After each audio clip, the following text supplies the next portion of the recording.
to build a new career or kickstart that new idea that you've got? Microsoft Reactor connects you with the developers and startups that share your goals. Learn new skills, meet new peers, and discover the latest in technology. Events are running around the clock, so join us anytime, anywhere. Reactors are communities to connect. We want you to meet real developers and entrepreneurs just like you. Here you can get skilled up and learn from our product experts in the Microsoft Cloud and in open source. So watch us on demand and share your own perspective as we live stream in communities all around the world.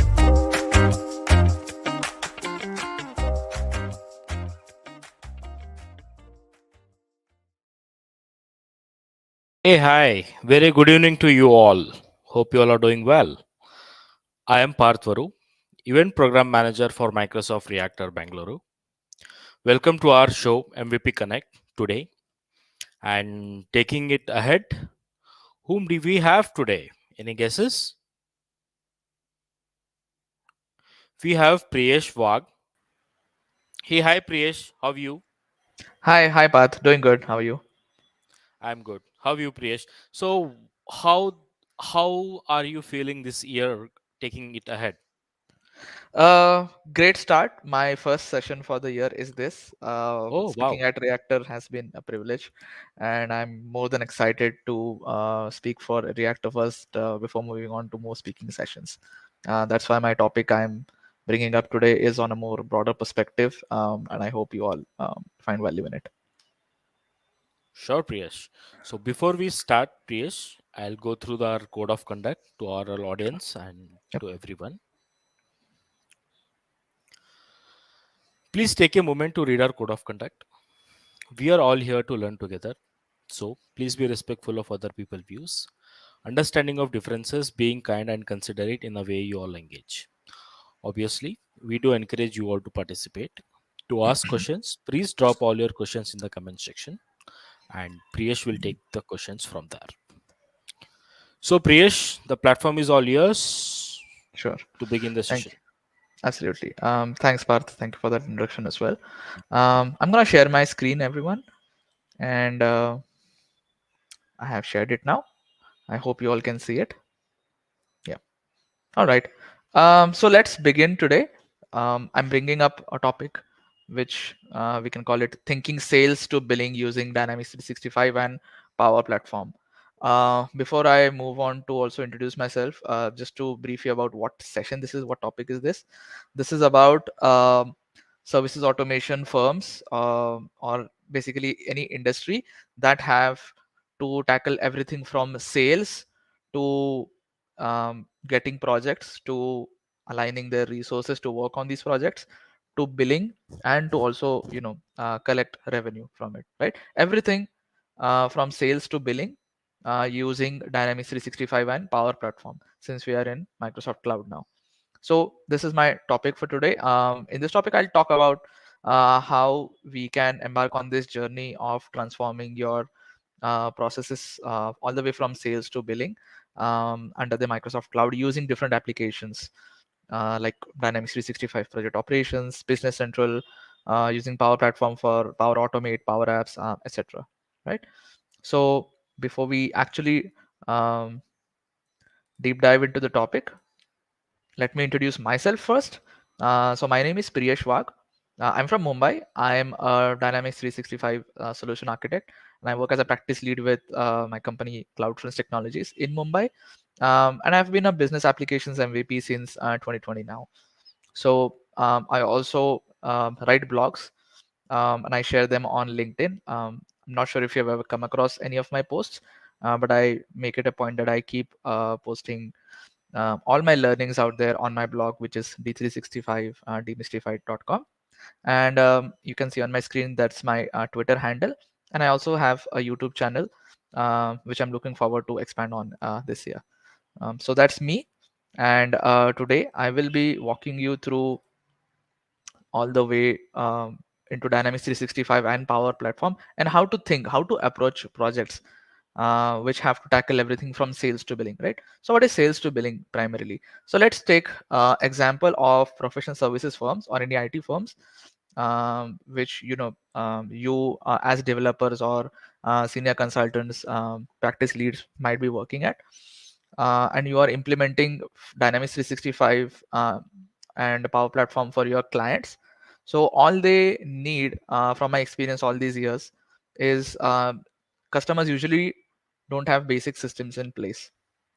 They're probably using some older legacy systems which are obsolete today, or they're using simply Excel. There are many large firms that simply run on Excel, and they're quite good at it, right?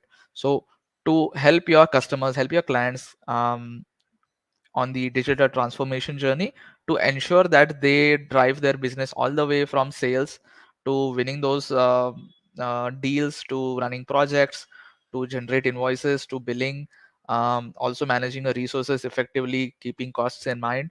All that has to happen under one umbrella of Microsoft Cloud, right?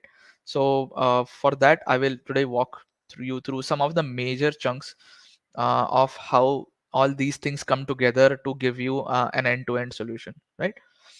So the topics we're gonna cover today is extending sales process in project operations. So the app today, or the product today here we are talking about, is project operations, which formerly was known as PSA, project services automation. And even in the more core way, if some of you are probably developers from a few years ago, you would remember CRM, right? So CRM then went into different apps like field service, project service, and now project operations is the next generation of PSA, right? So we're going to start all our sales process in the project operation side of things, win those projects, win those deals, generate project out of these, allocate resources, have your resources, track time effectively. You can then, we're also gonna create invoices out of it, and then on towards the accounting platform. Here I'm going to talk about Business Central. And while all the journey of billing completes, um, you know here and there you would find how we can use these existing systems, automate them further, enhance or extend, to get more out of it, and why, right? So let's begin. So what we are going to cover today is extending sales process in project operations. So that's one. Then project management till pro forma invoicing. um, Project operations, it can only create up to pro forma invoices, the invoices which are not customer facing, right? Then it has to go to an accounting platform within the Microsoft Cloud, or if you have any third party application as well, you can use that. But since we are in Microsoft Cloud, we're just going to talk about Business Central today. Then how to do it, right? The choice of tool here, or the preference here, is given to Azure Functions, and I will, when I get there, I'll talk about why use Azure Functions instead of anything else, or instead of using dual, right? Then I'm going to talk about reporting, give some ideas on what kind of reporting to expect, and then finally we're just going to look at some key takeaways, right? So jumping right in, I will talk about extending sales process in project operations, and this is the first topic we're going to talk about. And so speaking of sales process, now if you know core CRM already in Dynamics 365, you know it for a fact that it starts from lead, then moves on to opportunity, then you create codes out of it, and once the code, after a few revisions probably, if it looks good, you generate order and you just fulfill the order. That is how core CRM was, right? But in project operations, it then further extends to winning a contract. So instead of orders, it's contracts now, and from that contracts you associate different projects, you associate different types of line items in them, and then the project goes on, right? So just the sales process itself, there are some pet peeves of sales itself. What usually happens is, if you have some sales people in your team, all of them are, let's say, at different locations given the recent circumstances, and they all have probably all your client communications tracked over emails, right? Someone has made some phone calls, no one really makes any records of it. Nothing is tracked, nothing, there's no visibility in the organization as to who has done what work, or where are we in a certain deal, right? That usually gets lost. So what my suggestion here is that you take the sales process which exists already, and make it available to all the salespeople, right? All the communication that is happening through an email, you track all those emails to your opportunities, you make notes out of it, so that if you're on a holiday, or if let's say you depart, um, other team members should be able to pick up from where you left off. It should all be the source of truth should be Dynamics 365 itself. It should not be that, oh, it was in certain person's mailbox, now we don't know what happened to it and it's gone, right? So you lose a lot of revenue there, you lose a lot of potential customers right there.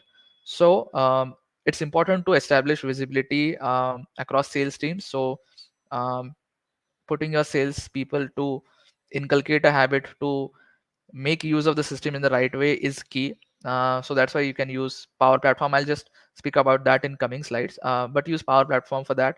Automate some reminders for your sales team members if they have to follow up, or if there's no activity on an opportunity for over a few weeks. They can also make some ask your consultants, ask your citizen developers or developers to set some reminders, set a process that what happens if the opportunity turns out to be cold, what happens if an opportunity has been open since quite a while now, what actions to take, so that you can either mark it as lost, or you just keep working on it, right? Then if you're aware of Canvas apps as well in Power Platform, that is also a great tool to add some simplicity to the process. Let's say salespeople are not really tech savvy, right? Many of the times it happens that salespeople wouldn't want to learn Dynamics 365. They feel there are too many clicks, there are too many places to go. They just want something simple, and they don't have to, probably change too many screens. So you can leverage Canvas Power Apps for that, where you could design some apps that makes use of all these internal complexities, and then present something simple to the end user, right? So your sales team is not hassled to run the system. They rather focus on what needs to be done. So that's a second key takeaway from this. Then introduce automation using Power Automate. So you can use Power Automate or flows to set reminders. If there are some critical emails, if someone has sent an email with high importance, probably make a to-do list out of it. As you know, Cloud Flows has all these capabilities. There are different connectors which you can use and leverage to build your second brain, right? Have it all tracked at your personal level as well as the system level, so that you don't miss, or you don't have to shuffle between your emails to identify where you left off. So all these sales process, if you streamline at a personal level as well as the organization level, there's less chance that things will um, fall through the gaps. So that is very important design decision as to what happens in a sales process, what kind of communication is lost really, if someone forgets to update something, right? All these things you can consider. You can sit down with an architect and discuss this is the challenges currently, what's happening, people are not updating where they are on the sales cycle, and all these things, right? Then project management side of things, once a sale is won, once an opportunity is won, it creates a contract in the system. Once the contract is there, you can associate a project to that contract, and based on what you're offering, like the line items, are your time and billing services, or is there a fixed fee you're charging as a part of subscription for the services? All that can be tracked. I will also walk you through the system on some ready-made records already I have, and then I'll talk more about it, right?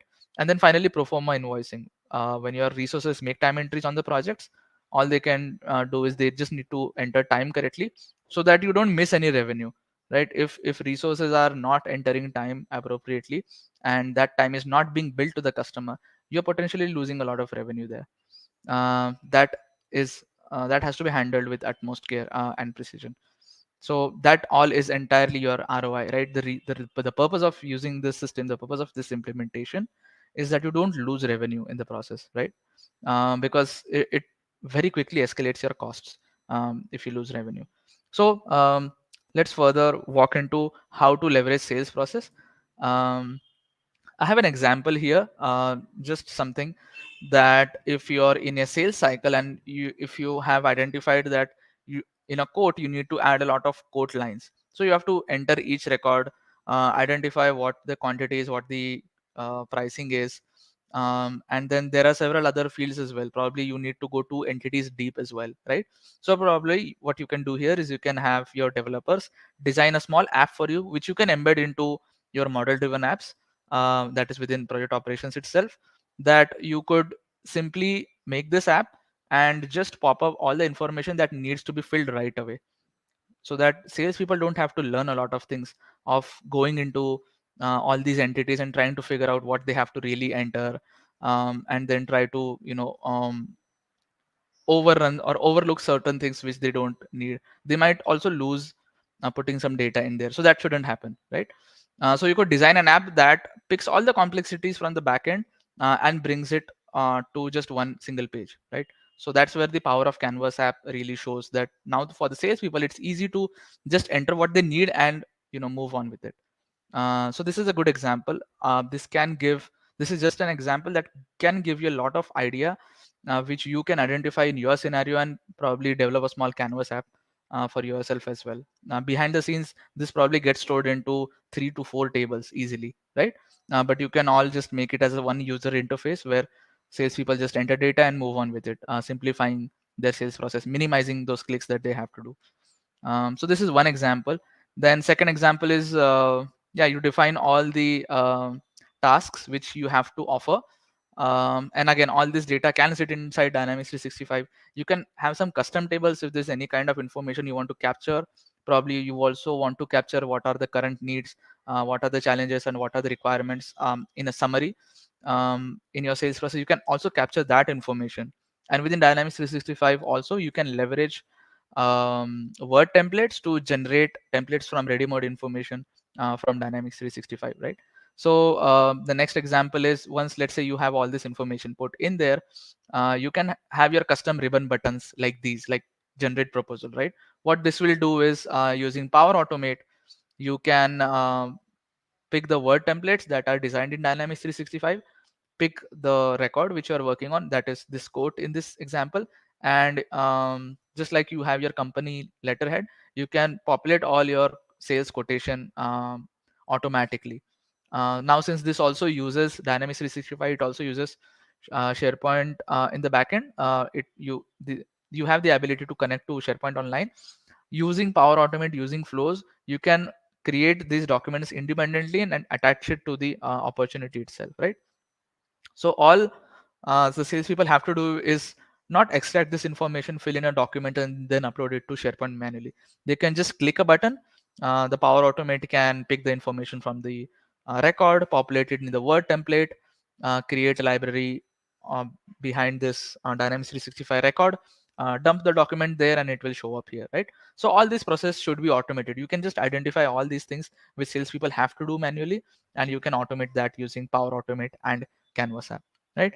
So this is just one idea, and as you can see, after clicking, it has populated all the information, and it just created a document out of it, right? And then further, you can even extend that. You might want to send all this information over to the client for any review or for signing, right? So again, you have, once this opens in a Word doc, there is a DocuSign in add-on in Word as well, which you can just open it from the Word itself, make changes on the fly, and send it across to the client for signing. Once the opportunity is signed, it can again come back into the system. You can have flows for that to listen to all these completion of the documents from DocuSign.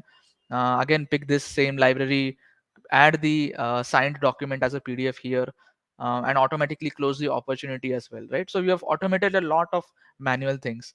Finally, you could also, once an opportunity is marked as one, you might then want to shoot out an email to the sales team or post it on your team's channel that this opportunity has been won, closing your sales cycle really. So this is just one example, which is I would say is generic to give you an idea that what all you can do, what all you can leverage within Dynamics 365 using Power Automate and Power Apps to simplify your sales process, right? Aim here should be to not miss out on any opportunity, or not let an opportunity get stale and eventually out of sight after a certain time, right? If an opportunity is not acted upon, if then opportunity is not closed, you can probably set up some reminders for your sales team member to act on. So these are just some examples which you can leverage in Dynamics 365 and Power Automate Canvas apps to automate this process. Have clean data in the system so that no one is searching through data to look at what they have to do, right? So that said, your sales process close there. Next is I'll talk a little about project management till pro forma invoicing. Now, to capture these in screenshots, it's a little difficult. And so what I decided, I will just show you through the system of what I have um, created out of ready-made records, which I just ran a while ago, to just show you how things flow, right? So I'm going to switch to the system. All right, so this is the trial environment for project operations. And what I've done here is I went all the way from the leads to opportunities, created codes, then created contract out of it. Uh, you know, Once that is done, I also have project set up for that. I've not done anything on the project, but I wanted to generate an invoice out of it, right? And then I'll show you what that invoice looks like. So I'll quickly walk through. I've already qualified that lead, so I'll switch to all leads. I just use an example of, let's say, Cisco Dynamics 365 implementation. There's this client whom the lead was qualified for. It further on and moved to an opportunity. So in the opportunity, I made sure all the other information is captured. So if you're not aware of project operations already, of course, feel free to reach out to me, or you can search on YouTube. I have a couple of webinars from the past where I've talked about how project operations can be used to set up your sales process and project management up until pro forma invoicing.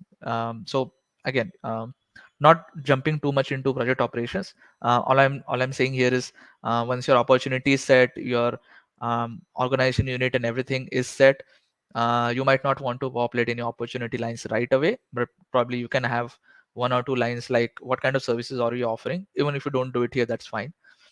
Further down, you can create codes out of it. Now in this case, I've just clicked on new and created a code.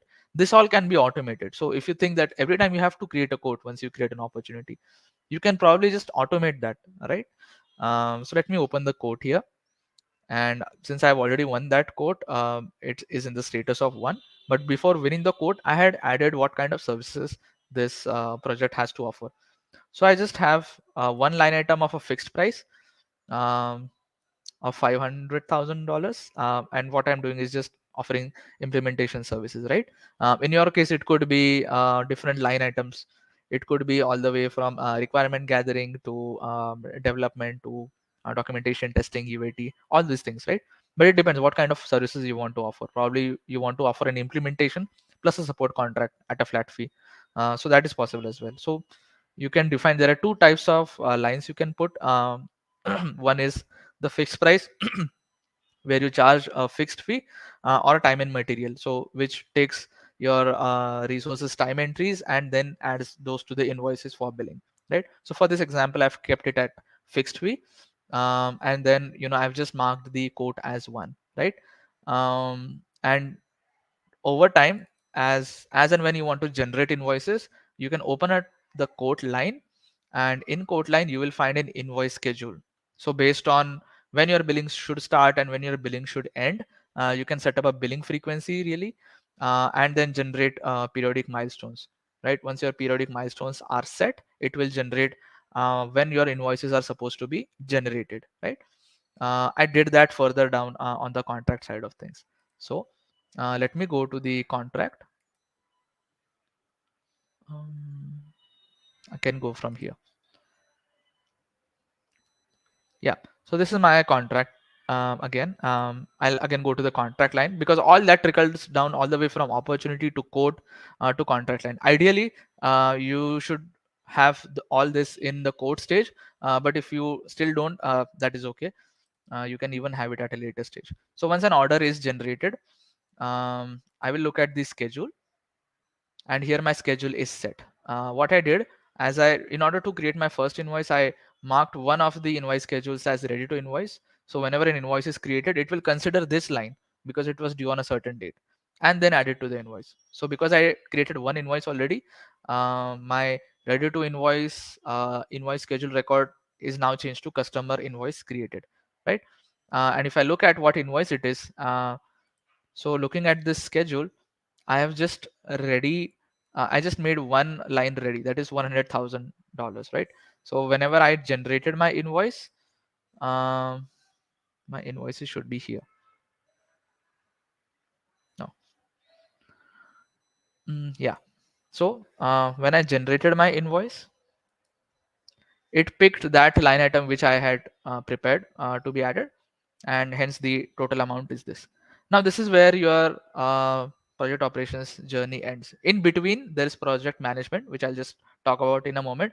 But the reason your capability of project operations end here is because this is a pro forma invoice. This invoice can't be sent to customers because it won't have taxation according to the law. Like if you're in US, so it won't have any US taxation capabilities here. That's why systems like finance and operations or business central exist, or even third party like QuickBooks, they exist, right? And one of my points in today's discussion is also about using Azure functions to establish integrations between Dynamics 365 and the third-party systems, right? I recommend Azure functions and not dual, right? So just so that you have more control and you can embed more business logic in it, right? So more on that a bit later. So it ends here in a proforma invoice. Once your proforma invoice is set, you can just simply probably have custom buttons here to say ready for invoicing, or send it to your system, right? Or ready for billing, call it whatever you want. And that will in turn call your custom logic. It will send across this invoice data over to the accounting platform. Once it sits there, the invoice posting and all those activities can happen in the accounting side of things. And once an invoice is marked as paid, it can come back again and populate some of your custom fields if you have it. Like if you want to capture any reporting further from your project operations side, you can probably also let that data to be driven back into project operations so that your reporting can pick it, right? So based on you, on how you want to do it, I would suggest that keeping one system as a source of truth and using the other system to for its intended purpose works best in implementations, right? So that it doesn't happen that one system has half the data, another system has half the data, and then you have to now look at two systems to drive any kind of metrics. So that's what happens. So before I move on to the Azure function side of things, also to talk anything about reporting, I will quickly show you what the projects look like. I've not populated anything. This is completely crude. So once I change to projects, I have a project here. I've just created the project. I've not added anything, but I'm just going to show you what all you can add to it and how time entries and all those things that those can be driven, right? Project operations entirely is a whole different topic.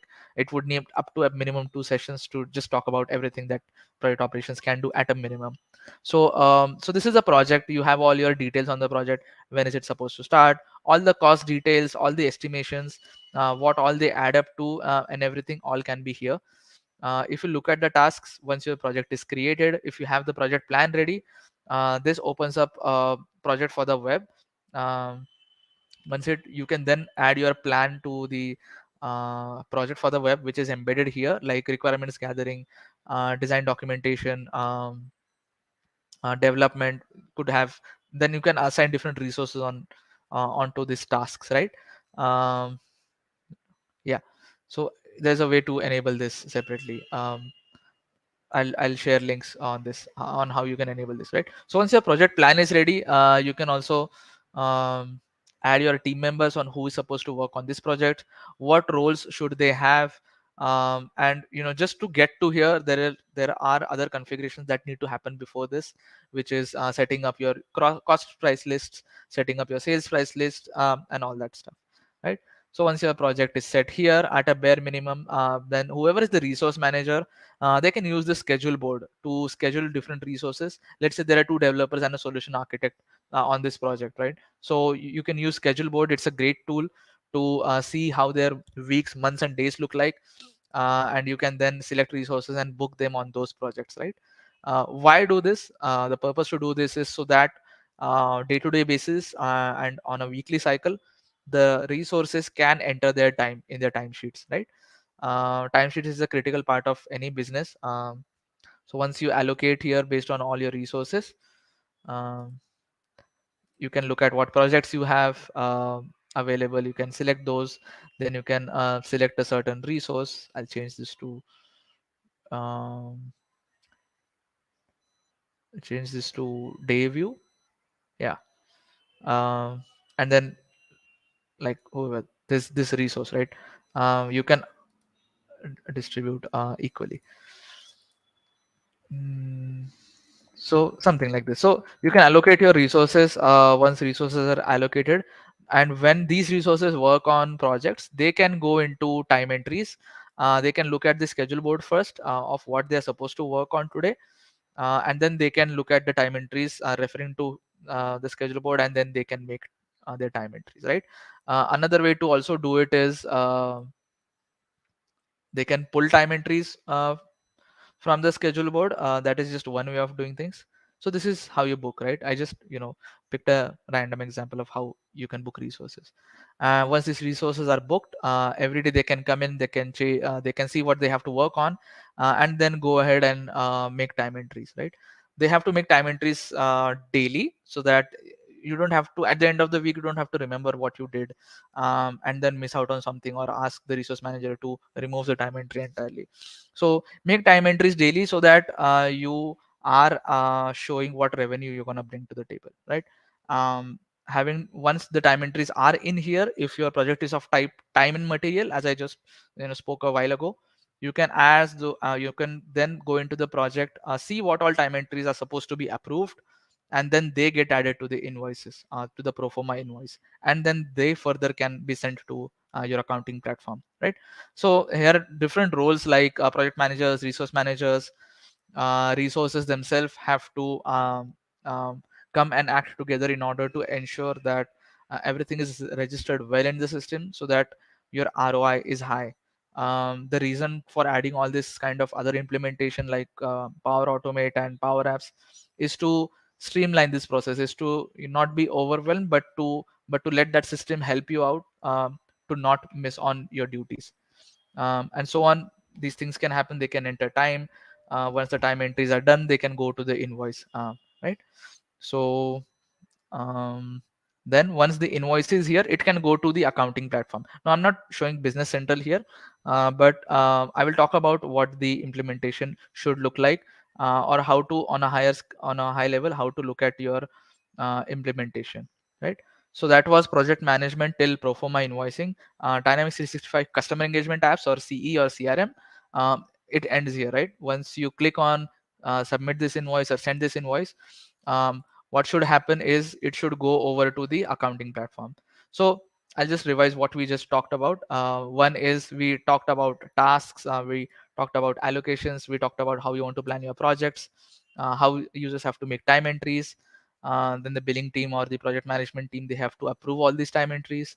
Then once they are approved, they can let the billing team know that invoices are ready to be generated. So all that can come together, and a pro forma invoice is generated, and then it could be integrated to the accounting platform like Business Central, right? that that's just what we talked about. Or if you have any other choice of accounting platform, let's say QuickBooks Online, you can use that as well. And in order to make a decision between which accounting platform you want to use, that's why recommend using Azure Functions with REST APIs. The reason I'll talk about this architecture is, if you want to integrate multiple systems together, or even within Microsoft Cloud itself, this is recommended because it's um, it's really fast. It doesn't cost much to have Azure Functions, unless you have a bigger app service plan. That's all, again, technical nitty-gritty of things.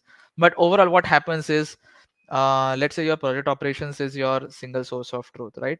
But there are certain users who want to enter some data in Business Central as well. And for any invoice to be sent over from project operations to Business Central, they need to have some data already, like what kind of accounts are there, who's the billing contact there, what are the lines, what are the invoices, what project is this for, all these questions, all these data, currency as well, all this data needs to also be integrated first as masters. So a common architecture that can work here is, let's say you're creating something in Business Central, um, um, yeah, you're creating something in Dynamics 365. Um, let's say an account and contact, it gets created, updated, or anything happens, it changes or gets deleted. In CRM, you can have your own plugins that can connect to Business Central and send data there, right? Using Azure functions. And then anything if happens in Business Central, they can again trigger internal Azure functions and then update the records back into CRM. So it depends entirely on how you want to design these systems, how you want your integration to be designed. Probably you want to lock everything into one system and not let users change the other system entirely. But it's your call.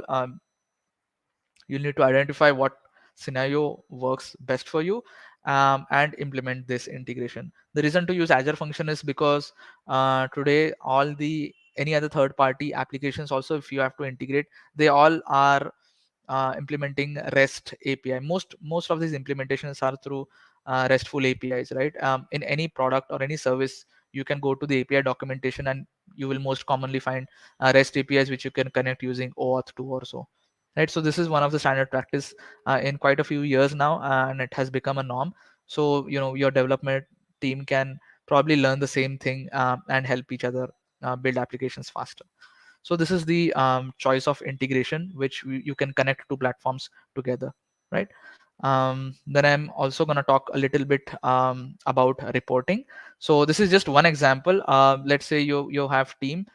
You can also embed your Power BI reports into Teams, and what you can do is, if you are, let's say, in these tough times, it's tough to look forward to see what you might need in a few months time, right? So you can generate Power BI reports based on the allocations picked up from project operations as to which resources is allocated out in the future for how many weeks on which different projects, or if there are any resources those are not allocated at all, can they be utilized on some other projects, right? So this is just one example to look at your resources on how their upcoming weeks and months look like. If they already look green, it meaning everyone is busy, probably you might need to hire more resources. If they all look red, and there are not enough projects maybe, so you can either have an internal job posting for some other role, or you might want to train them, or you might want to utilize those resources in some other way, right? Or you might to even freeze hiring for that matter. So this is just one example of a report. Other examples of reports could be to look at the cost of your resources. You can have how many resources are being assigned to a project, what are the total cost, is the project profitable or not. That is one example. Or if you are sending invoices to the customer, when are those invoices supposed to go out, right? Because collecting revenue on time is key, because you also have to pass that revenue on to your internal costs, so that is a must.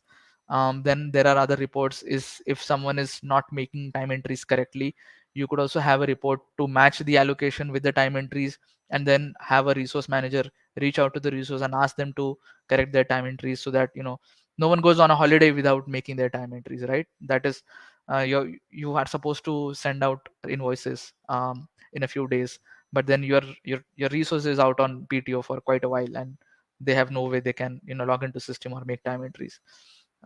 So your resource manager could run through such reports every day to ensure everyone is doing their due diligence, and um, hence ensuring that the management also is able to function in a timely way and in a more disciplined manner, right?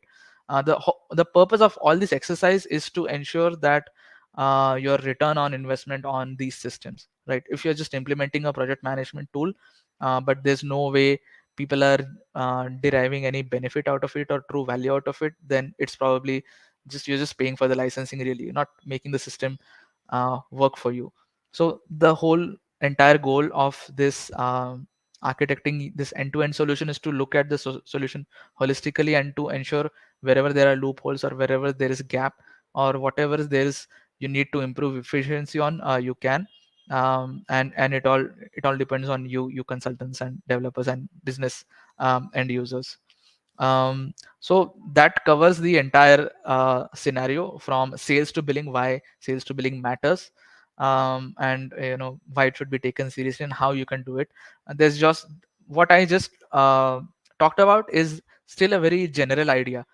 This is still seed to what you can again apply to your own scenario, think of, and then implement in a totally different way. But as long as you're fixing things in your processes, it always helps.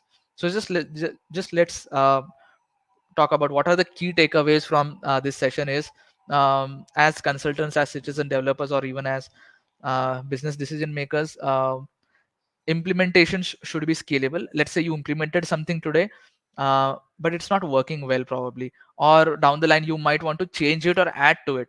So the design of any such system shouldn't be that because you designed that before, you're not able to implement this, because you would need to take care of everything like business continuity, or any data that is not considered to be affected before. So while designing systems, you also have to make systems disjoint from each other and then connecting to each other, meaning you have to define modules that are less dependent on each other and they can work independently. For an example, if you are aware of how you have to write plugins, probably add a functionality to recalculate um, any features. Like if you want to fetch time entries for a custom report in a customized way, and this is done within Dynamics 365, you can have a button there just to revalidate everything, right? So there could be a plugin just to revalidate whatever you see, just so that if there's any change, or if there's any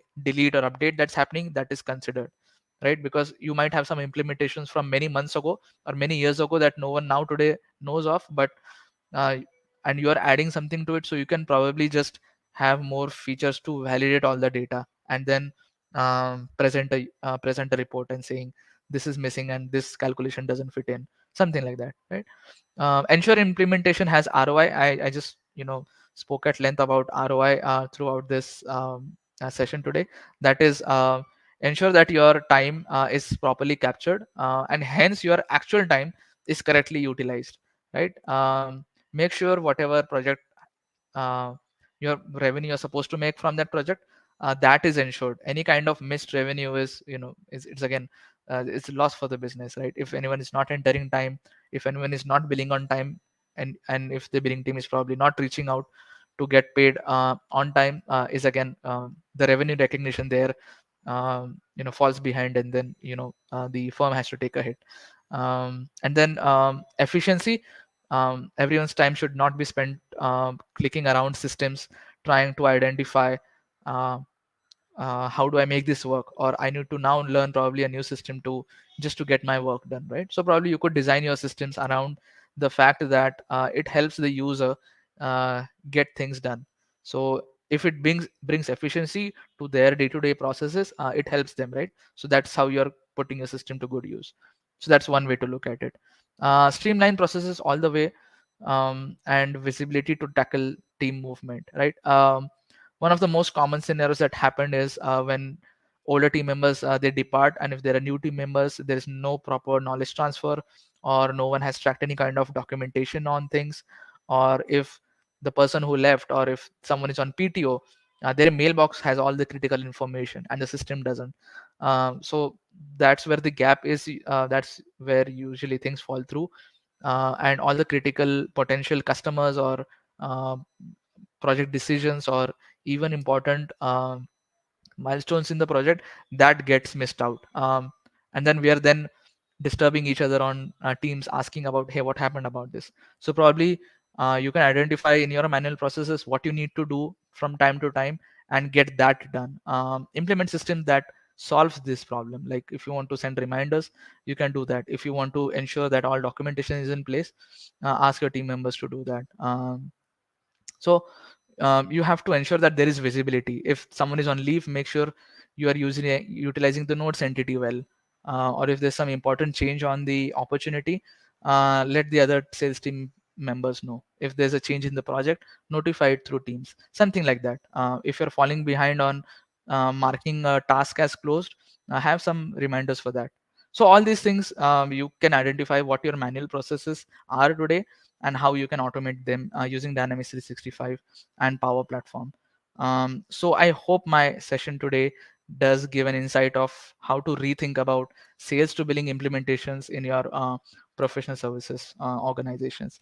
right? And not just professional services organizations. This could literally be applied in any organizations who's looking to implement anything from sales to billing. That was all from my side. And I would again like to thank you all. I am reachable on social media. You can search me on LinkedIn, my Twitter as well. And for any questions, I would love to see what you have today.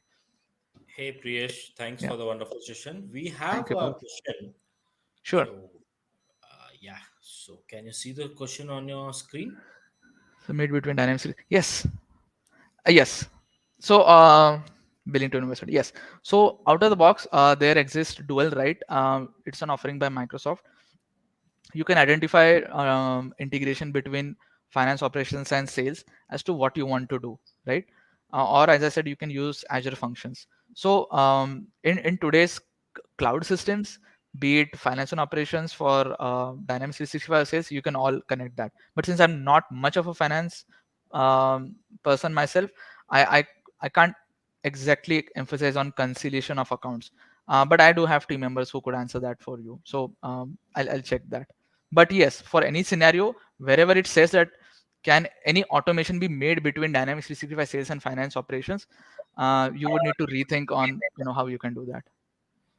But yeah, any kind of integration or data that you have to take back and forth is possible. It depends on how you architect it.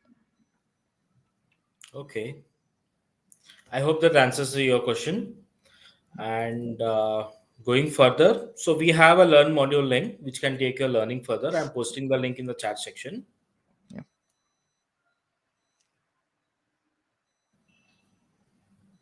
Yep. So, Do you have any there more is the questions? link. Yep. Yeah. Okay. So, any more questions?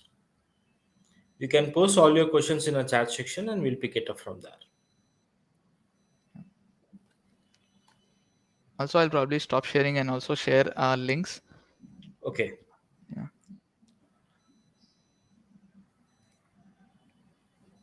Yes. Any links for development documentation? Yes, I have sent you a link.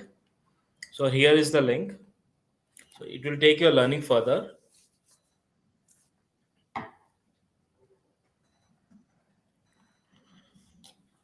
Any more questions? Yeah. Final call to ask the questions. Priyesh, In the can meanwhile, you yeah. you can share the links to me? I Yes. can post it. All right. Sure. Has that to be done post the session, or do we Here, have to right send it now.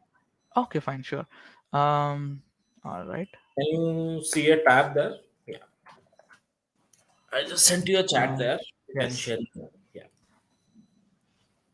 Mm, yeah. So to get started with project operations, here's the Microsoft Learn link itself. This would help you. Okay. I will also post about my blog. Uh, Please send me the link. so this is my blog. Again, I'm looking for a PDF. I have also written ebook recently, That's nice. which talks about services automation for service automation.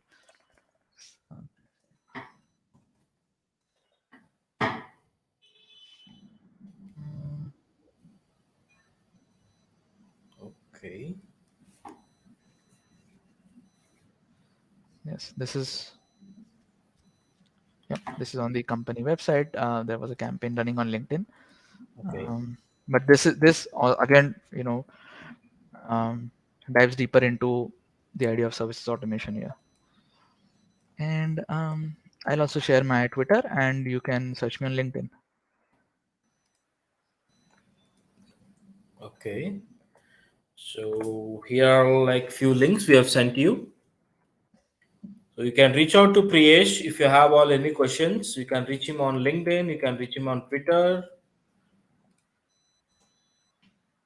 Absolutely. I hope my session did add some value, and there you do have some takeaways from this, and that will probably help you rethink on how your implementations have been going. But again, I would love if you all could reach out to me, probably ask more specific questions that I might not be able to answer now, but I will definitely it would be interesting to know how people are implementing things in the real world.